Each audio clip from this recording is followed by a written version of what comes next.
Hey guys, SK here, back with another Clash Royale video. Hope you guys are all doing well. Today we are joined by a very special guest, SirDavidWinsALot, and he is a really good Xbow player, and he is a specialist in 2.9 Xbow Cycle, one of the most OG Xbow Cycle decks to exist in Clash Royale, and definitely been superseded by 3.0 Xbow Cycle with the Knight. But as you can see, he's playing the Ice Golem, and we actually do see the Ice Golem in its new card art style, which actually looks pretty good. We do see an Xbow opposite right away, Scaly King Baby Dragon against Titan here. Titan, one of my favorite players in the entire game, actually, and you guys might have recognized him because he's been on my channel before, where he was also playing 3.0 Xbow Cycle, so he's just really versatile. He can play pretty much anything. He's actually a pro, so yeah, it's going to be a pretty interesting matchup, but he's looking like he's playing Graveyard, so David should have a pretty decent matchup advantage here. But yeah, going to be doing another special guest video. Let me know what you guys think about these videos where, you know, I get some pros playing top ladder with some of the best Xbow Cycle decks in the game, or in this case, you know, just really nice Xbow players. Also just charged my phone because it's kind of dying.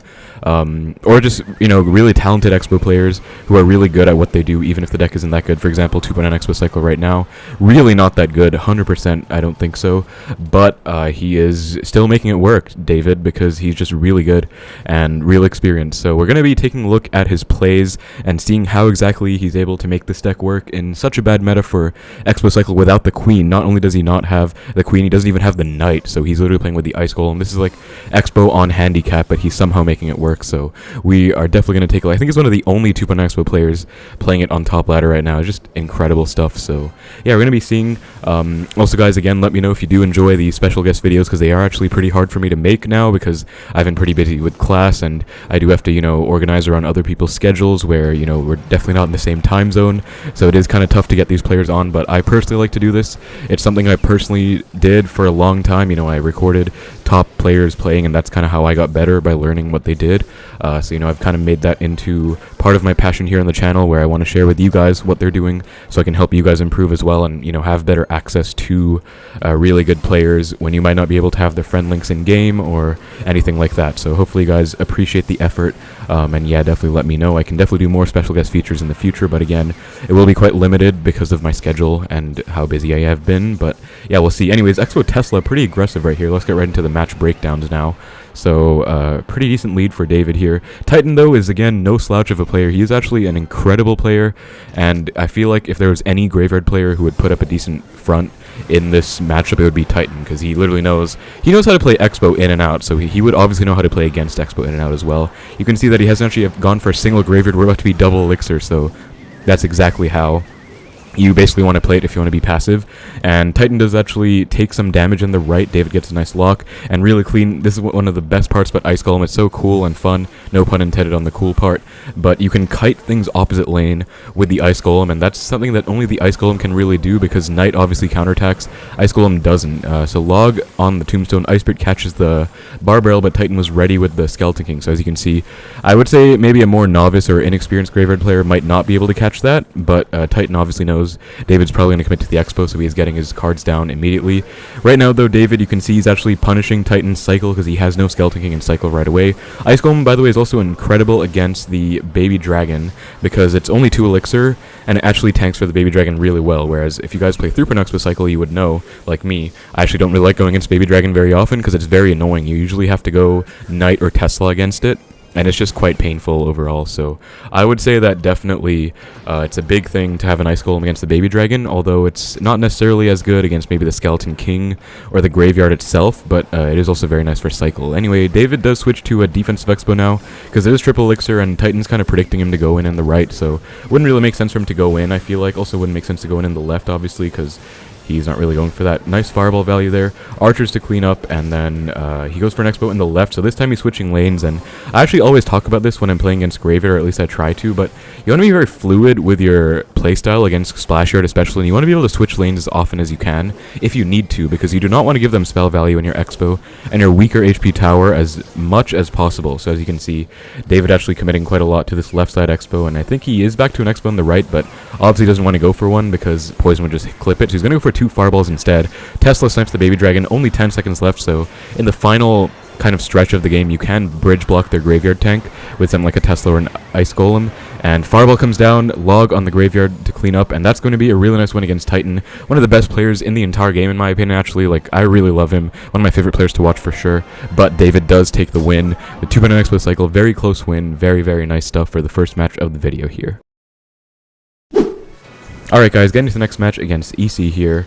Oh, I actually know who he is. He's one of my friends, actually, and he plays Hog Rider Miner with, like, Archer Queen, Bomb Tower, Arrows. It's a very unique, off-meta Hog deck, but it somehow works, so... Or at least he makes it work. As you can see, he's an Ice Wizard. I believe he doesn't even have a Tornado in here, so that's how crazy this deck is. Barbs come down. I believe he's going to Bomb Tower. Fireball on the Barbs, which is really nice.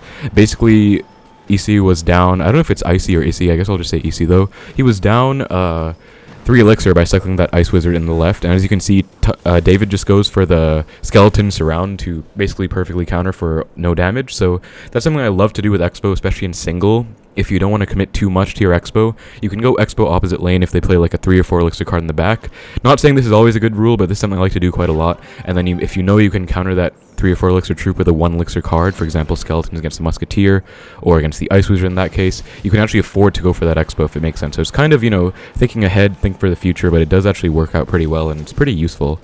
So Miner Hog coming in for Icy is actually just going to ignore the entire Xbow and try and get a nice tower trade here, but Fireball Log coming down, really well played on David's end. As you can see, he did not go for the Tesla, because he recognized if he went for that Tesla, he actually would have lost, because Queen would have been alive. Ice Golem does kite the guards, very clutch there, really helpful thing for only 2 Elixir. So if he went for a Tesla there, he probably would have lost, because Hog Queen would have devoured the Tesla, Queen ability definitely would have taken it out, and then David would not have been able to commit to everything, especially because he doesn't have a Knight. He has an Ice Golem, which doesn't even attack back, so he definitely had to get that Fireball Log, I feel like, and just really good recognition on his end, knowing that that's what he had to do in that moment, and he actually is alive. Although this is a pretty decent matchup, he's going to probably push this Hog in. Yeah, as you guys can see, you can pre-place a Tesla, 3 tiles down, it will not pull a Hog, but you can shove it into the Tesla by playing a Cycle card or anything to push it over, like David did with Skeletons there. That's actually the same principle that you use if you're going for a cannon and pushing a Hog into the anti-EQ cannon placement. It's just a bit more tricky because you're pushing it even further, but yeah. Fireball comes down on the Queen plus Ice Wiz, and it doesn't even need to log the Queen because Icy doesn't go for the ability, so that is pretty much going to be a good game. There are only less than 30 seconds left at this point, and David's just blocking the bridge, so if Icy goes for a Miner, Tower will instantly be on the Miner, Skeleton will surround, as well as Archers, and then Hog will get pushed to the Tesla once more. Really clean thing. Actually something I'm really trying to get more consistent with that pushing Hog into the Tesla trick, because you can really be safe and pre-plan a Tesla. You can pre-plan a Tesla 2 tiles down if you want to, but that will mean it's more susceptible to stuff on their side of the map. So 2 tiles down will pull a Hog, but you have to watch out for if they try and catch it with like a Bomb Tower or something. But overall, really well played by David there. Nice win against Icy. Alright guys, into the next match against Humble Keef here. So Keef is a pretty good player himself. I believe his name is Chief Keef, or at least used to be, and he actually competed in CRL, if I'm not mistaken, so definitely no slouch of a player either. And obviously we're in top ladder right now, so David is going against a lot of phenomenal players. I mean, Titan for the first match says enough, right? So Phoenix coming down, very interesting deck. Mortar as well, so going to be Mortar Cycle, because he has 2 Cycle cards for some reason. And as you can see, David just goes for the Fireball plus Log on the Mortar. At least I assume he will be logging soon. And for some reason, the Mortar still splashes Tower. That's kind of annoying, but actually doesn't even need to log, so never mind. And he actually already did go for a log, I think, so can't even afford to. Monk Graveyard at the bridge, really interesting play, I think, because David isn't back to his Archers yet, but he does get the log on the Graveyard, and then he's back to Archers now, so he will go for them and clean up pretty decently. So as you guys can see, if you do have a Graveyard coming down, you don't have something to take it out right away, you want to wait and log. That's the key principle against Graveyard at all times with Xbow, especially against like Graveyard Arrows. If the arrows your Archers off, you want to wait a bit and then log to clean everything up. Ooh, Snowball overcommit on the Archers there, and Monk is out of cycle, so this actually might be, oh my god, Xbow actually locks on the Tower, so Keef could go for the ability here to actually block the Xbow bolts, but he's not going for it for some reason. That's actually going to be a really early connection. I don't know why he didn't go for it. If you guys didn't know, Monk is a really ridiculous mechanic where you can actually pop the ability. It'll still deflect this Xbow right now because it is in a line of sight, even though Xbow's targeting the Tower, not even the Monk. But Keef did not know that, I guess, or didn't want to take the risk in the off chance that it wouldn't work out. And oh my god, he actually gets the win because Keef just gives up. I mean, he's playing Graveyard, so obviously if he activates King, he just gave up. So I mean, I guess it's over. That's incredible, though. I mean, I guess just one misplay is all it took for Keef, that misplacement, but I guess I'll cut it because David just won the game. Alright guys, into the next match against a Japanese player here, coming off of that incredible win against Chief Keef. I don't know, that was just interesting. I mean, he did do a really good Xbow punish because Keef just wasted the Monk, you know, went Monk Graveyard, so it wasn't back to Monk right away, and then Keef just didn't cycle back effectively. That's the way you have to do against those impossible matchups too. You have to take every opportunity you can to get a lock, because you're not going to win if you don't get a lock, so it's really well played. Tesla in the middle, and Fisherman looking like it's going to be RG on the Japanese player's end, because we do see the Fisherman, Log, E-Spirit, and like nothing else really runs Fisherman these days. Actually, Fisherman itself is enough to know that it's RG by now, because I believe like a lot of decks used to run Fisherman, like maybe E-Giant back in the day, some Graveyard decks, maybe like Mega Knight Graveyard I remember with Fisher Hunter, but at this point definitely not. So yeah, gonna be a really hard matchup actually, because RG, believe it or not guys, I've been part of the Xbow community for years now at this point. Like I was playing 2.9 as my main deck before 3.0 was even a thing. And other fun anecdote, I guess, I was playing 3.0 before it was even a thing, because I decided I was too tilted with 2.9. I wanted to play with Knight for some reason. I actually made a video on it, like 7.1k with 3.0 or something. That was just a long time ago. I still remember it though. But yeah, back to my point was, Xbow actually evolved to put Knight instead of Ice Golem because of the prevalence of RG. This was around the 2020 period when RG was becoming extremely prevalent for whatever reason. It was actually, the reason I remember it is because it was like right after the month of COVID, where it was May 2020 or March 2020, and then the RG EQ Firecracker cycle deck started becoming a thing, and then people just started playing RG every single month. New broken cards were substituted into RG, so you know it was RG Fisherman Skeleton Dragons at the time, RG Heal Spirit. It was always Fisherman Hunter paired together as well, and I believe Hunter actually got nerfed because of how broken it was in that deck as well. Skeleton Dragons also don't need to get reminded of how ridiculous they were. I remember the No Tilt 2020 World Championship, Skeleton Dragons were literally everywhere. There was like Barb Hut Graveyard Skeleton Dragons, just everything. But yeah, this is a huge trip down memory lane, not relevant to the current matchup that much, but basically my point is, this is going to be a really hard matchup for David, because Xbow literally evolved to put Knight in, mainly I would say because of RG, at least in my personal opinion. I mean, I didn't create the meta, but I did main 2.9. You know, I watch all the pros switch, and I switch myself, so that's just my opinion. Also, less people started running Night Witch and Bats, especially because I think Night Witch got nerfed. But yeah, Lightning comes down. That's going to be really annoying. David does get a small lock, though, and that's going to be pretty useful. Definitely going to have to get Archers down on this RG, so I think that's the only source of DPS David can get, and that's what he has to really think about, you know, Archers and Tesla. Because Ice Golem does nothing. Ice Spirit Skeletons do something, but only in conjunction with something else. Like, you have to defend an RG with DPS, and you only really have Archers and Tesla for that. Skeletons too, but as you can see, they easily get E-Spirited away or logged away. Late log on David's end, and then back to a Tesla, and back to Archers. So as you can see, stacked Archers in the right. He's already back to a new pair in the left. Really nice. He's actually going to go for an Xbow to punish that really bad Lightning on the opponent's end. I guess he felt comfortable going for that Lightning because the Phoenix was going to respawn with the egg still being there, but he still didn't really make the right call, because as you can see, huge lock coming in. He actually just gives up, I think. Wow, so David was somehow able to punish that. I mean, that's what I was talking about, guys. Like, you have to be able to punish all these tiny mistakes. You have to know their Elixir, know their cycle, but David did it. Really nice win against RG, a really tough matchup. I would say almost impossible. Alright guys, in the next match against Eclipse here. I actually do recognize Eclipse. I believe he is a drill player for the most part. Actually, we are a bit late to this game, and he's playing Monk drill. Wow. I don't know why we're going against so much Monk today. I mean, 2 games so far have both been Monk. I mean, Monk is supposed to be dead. I don't think it is, by the way, personally. I think Monk is actually really strong. It's just overshadowed by other champions, so there's no reason to use one over a Golden Knight or Archer Queen right now. Or Skeleton King, but I feel like AQ is number 1 and Golden Knight's definitely number 2. Like, they're both broken, for sure. But Monk is still ridiculous. I mean, people forget that it's still a champion. It still gives 3-card cycle, and it still has ridiculous effects like deflecting everything. It's just that people would rather not use it over anything else, I guess. But I mean, people are trying now, I guess. I just said I guess like 5 times. But yeah, Monk comes down, so unfortunately this is why I actually have a personal vendetta against the Monk, because it just hard counters Xbow. Look at that. Like, you can't do anything. It deflects it back at itself. It makes it kill itself. It does still have some HP afterwards, though, so David is going to protect the Xbow because he has to. And Cannon comes down. Delivery too, so very interesting deck here by Eclipse. He has Marcher, Drill, Monk, Delivery. So last card I would assume to be a Tornado, which means mine will actually have a big spell. And ooh, Xbow comes down and Drill comes down on Eclipse's end. Super bad Drill though, because it's so low on Elixir. They actually won't have enough to get something down. Does get the cannon down, but I hope by the time the cannon dies, you won't be able to get a Monk down, because that would be really ideal for David. And it does happen. Nice. So He's gonna go for a Marcher now. Okay, he goes Monk instead. David goes Ice Golem, predicting the Marcher. As you guys can see, this is what I was talking about in that Keef match. You can still go Monk late and deflect an Expo. That's how ridiculous it is. Just a straight up Expo hard counter, because even if you don't even get it down in time, you can do it late. Like, it's ridiculous. But pre-cannon comes down. David actually catches it with the skeletons and Ice Golem, but sadly, nice tornado on Eclipse's end to prevent the Ice Golem from tanking in time because skeletons were taken out. But still, going to be another small lock on David's end. Marcher comes down late, and that is going to be pretty much all he needs, because I feel like with no big spell on Eclipse's end, even though he has a Monk, David can probably defend this pretty well and do okay in this match. Marcher is going to... Actually, perfect Archer split there. Really small thing, but as you can see, David split his Archers there and made it so the Marcher walked up and actually got hit by the tower in time. So, I mean, that was just crazy, but somehow worked out. Really perfect timing, and Expo's going to lock on again. So Eclipse struggling right now, going for these drills, but David just has the perfect offensive pressure.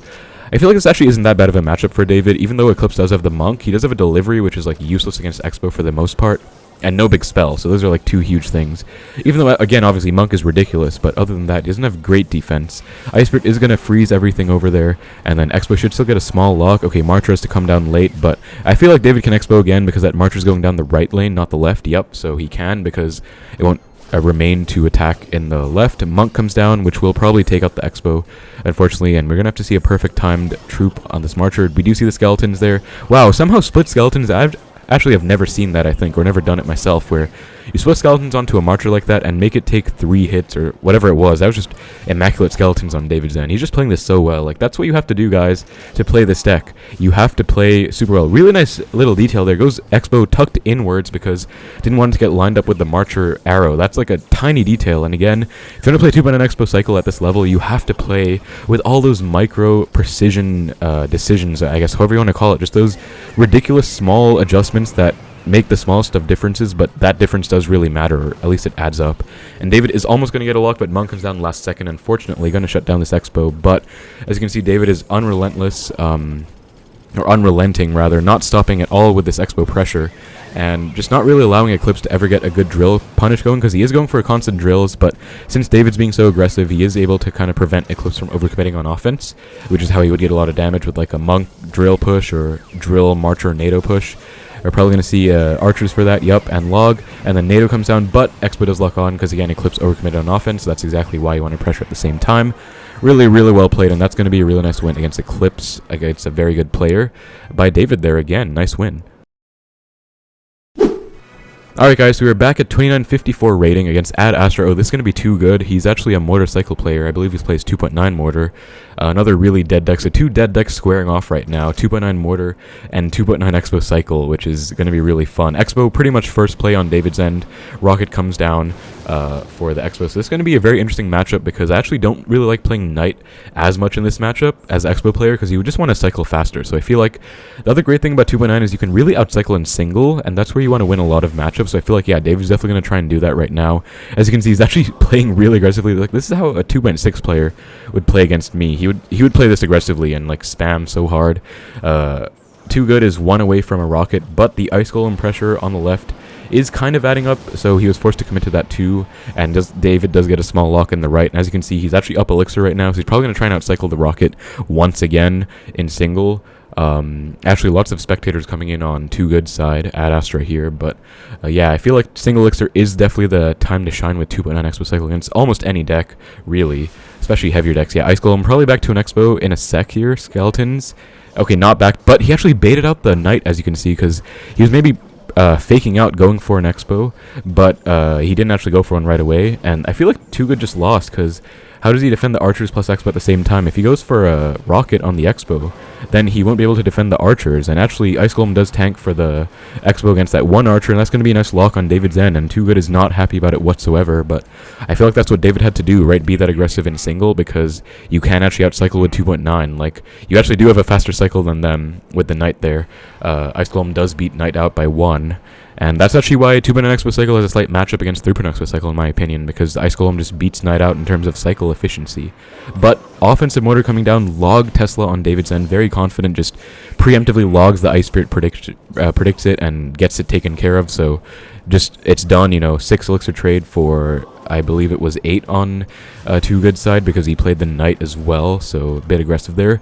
Ice Golem up high, goes for Archers for, I can't tell if I should call him Too Good or Ad Astra, but I know him as Too Good. I kind of know him personally, so I'll just call him Too Good, I guess. But when I say Too Good, I'm referring to Ad Astra here. And Fireball Cycle comes down on the Knight because I think David just knows he can press his advantage there. Can't really get punished for that Fireball, because if Too Good goes for a Rocket, David will pretty much win with an Xbow. So we might see a nice NATO on Too Good's end as well. Goes for an Xbow, does David, because he wants to get the pressure coming down. Ice Spirit as well, and David does force the Rocket out, and Archer, alive on 1 HP, hang on by a thread, is actually going to keep this Mortar in check, because if that Archer did get taken out, Mortar would be on tower right now. So yeah, Too Good is not happy whatsoever. I guess that start just kind of set the pace for the entire game. Mortar comes down and Ice Spirit comes. Ooh, actually really nice prediction, NATO, pulling the Ice Spirit out of range. Too Good had to make a play like that to get back in this game, but at what expense though, because he only got like 2 Mortar hits, and David is up a lot right now. He can go with his pressure, he can Fireball, nothing. He's logging 2. Too Good is going really aggressive with his Mortar pressure. Prediction logs the Ice Spirit. Insane stuff, actually. This is like a slugfest. And David is low on Elixir right now. Actually has to go for a Tesla last second, but Mortar is locked on the tower, so actually pretty aggressive stuff. Has to Fireball, but David is once again down 3 Elixir, so how's he going to come back? Because, yeah, Too Good goes for another Mortar. Probably going to go for another prediction NATO. Yeah, he does. So, as you can see, David switches up. Knows he's going to prediction NATO. So, he goes for an Ice Golem up high in the top left area of the middle of the lane, I guess, because he doesn't want the Ice Golem to get kited back behind the Princess Tower. Xbow forcing more Elixir out, trying to catch the Archers right now with his Cycle cards. And then, overall, yeah, just force up the Mortar. So, now ball is back in David's court, I would say. Like, momentum's in his favor. Actually, Fireball's a Mortar. Really nice play. Last second Fireball. I love that play so much, as you guys can see. Definitely got more than 4 Elixir's value, because he was able to get a small Xbow lock, which is definitely worth more than, 274 damage, which is what the Fireball would do to the tower. So it's a really nice Fireball play. I really love doing that play. Does it again here to force something out. And that's something that you don't really want to do very often, but you can do it, if you are confident in your play. I love doing that myself, but I feel like I sometimes just do it too aggressively. Again comes down, as you can see, again, that last second Fireball is everything. So a big part of getting Xbow locks is, catching your opponent off guard and doing these last second tricks that they don't really expect with, a Fireball or a log, and David just got him really well with that. So, momentum was on David's side for the most part of this game, but shifted back and forth a little bit, but ultimately David was able to get a huge momentum shift in triple and just take that win. Alright guys, into the next match against Moha. This is going to be the final match of the video if he can get 3k rating, which is the goal of today's video. So hopefully he can. We do see the E-Barbs coming down, but Ice Spirit catches both, Ice Golem as well, and Log. David actually somehow perfectly defended E-Barbs on his Xbow. I've actually never seen that happen in single before. And I guess that was only possible because of the Ice Golem, because otherwise anything else wouldn't have worked out. And Archer actually does catch the Bandit, and that's actually going to be a connection on tower somehow, because David just protected that Xbow with his entire life, and it worked out. Oh, Ice Golem last second. I thought he was going to let that go, but he actually does go for Ice Golem and actually does get even more of an Xbow connection. So, just really capitalizing on his advantage there.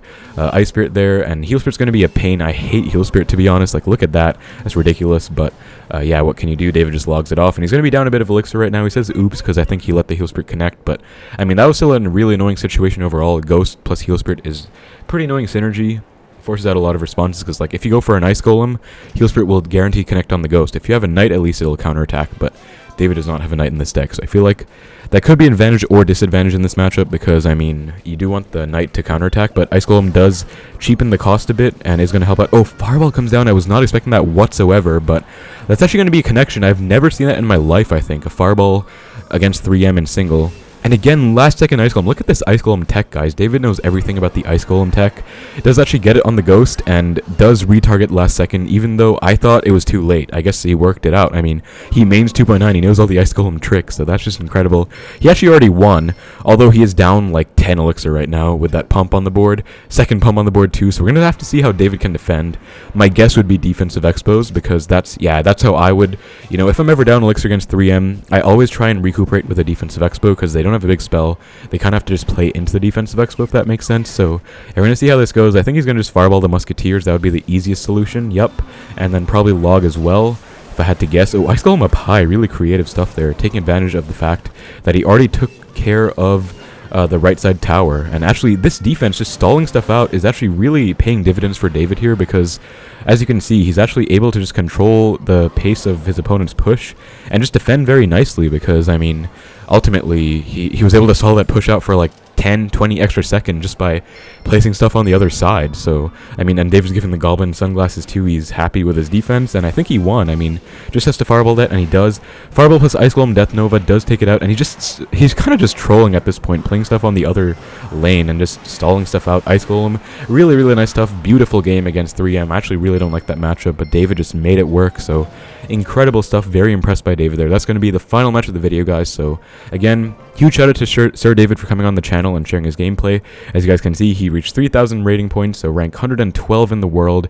Really, really nice stuff. I will probably be doing more videos with him if you guys would be interested, because, I mean, I really loved watching him play today, and I honestly feel like a lot can be learned, even if you're not playing 2.9, because I would say playing 2.9 is just handicapping yourself for no reason. Even if you don't, though, you can still learn a lot from his microplay and just general expo decisions, although a lot of what he did was only possible at 2.9, for example, defending the E-Barbs in single, and just, you know, trolling and kiting stuff on the other side of the map. But ultimately still very well played, kind of a masterclass of 2.9, in a meta where I honestly feel like 3.0 is really bad. He's making 2.9 work, so I guess I don't really have any excuses. But that's pretty much going to be it for the video, guys. Make sure to check out David's Twitter. I will link it in the description below if you guys want to show him some support. Thank you so much for watching. Hope you enjoyed the video. Take care, and I will see you in the next one.